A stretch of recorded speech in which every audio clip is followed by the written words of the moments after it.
Men yaqinda bitta janozaga bordimda. Ya'ni o'sha janozaga borganimda inson qanchalik o'lganidan keyin shu tez unutilishini bilganida edi, hech kimga kuyinmasdan yashirdi. Na bolam derdi, na opa-singlim deydi yoki na atrofdagilarni gapiga e'tibor berib yashirdi deb o'yladimda. Ya'ni o'sha o'likni olib chiqib ketishgandan keyin o'sha duo Fotiha bo'ldi.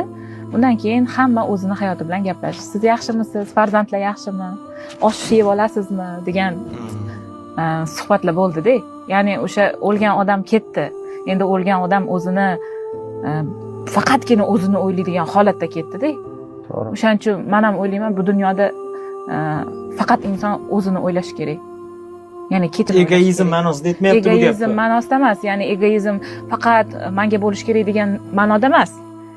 Ya'ni o'sha ketadigan kuniga faqat o'zini o'ylab, o'zini tayyorlash kerak deb o'ylayman-da.